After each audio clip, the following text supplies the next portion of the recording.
we don't really learn about labor. I went through PS 9, Public School 9 in New York City, and then Public School 81 in the Bronx.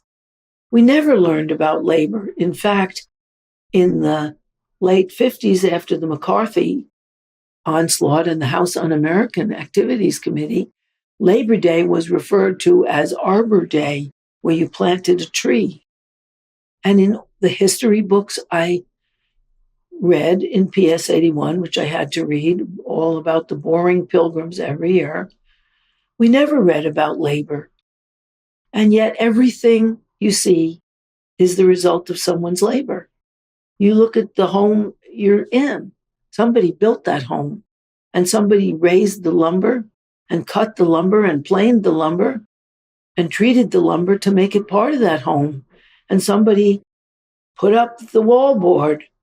Somebody painted that. Everything we look at is the result of human labor. You walk out onto the street, paved by human labor, as well as the asphalt is made by human labor.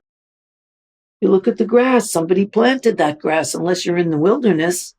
It's created through someone's labor. And yet, labor as such is not really celebrated in the United States.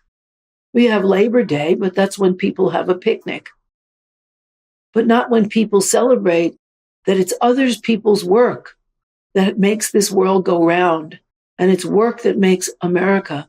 And it's the workers that built this place, not the lofty capitalists who we extol because they're rich and famous, but the people who did the work, who need to be valued. When Columbus supposedly discovered a land that people had discovered long ago and that were living in, the indigenous Americans, from that point, the pilgrims who came here were not what we were told. They were not principled people searching for religious liberty. Between 1/3 and 2/3 of the people who came to the American colonies were indentured servants. Slaves took the places of indentured labor, particularly in the South, where they did everything. They built the South. And that's another thing that is now contested, where people don't want to teach slavery. They call it, the right wing calls that black immigration, going to a better place than Africa. After the Civil War in the the Civil War was 1860, it was over, immigrants started replacing slaves in the North and South, but particularly in the North. 15 million immigrants from Europe came here in between the late 18 and the early 1900s, so until 1915. 15 million of them.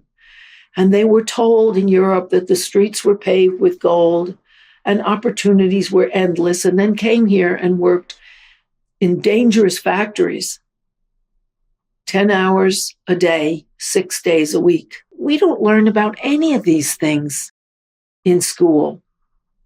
I didn't know about the Chinese Exclusion Act and how Chinese settlements were burned in the West when some of those railroad workers became successful fishermen and their villages were burned. However, in the pandemic, something interesting happened.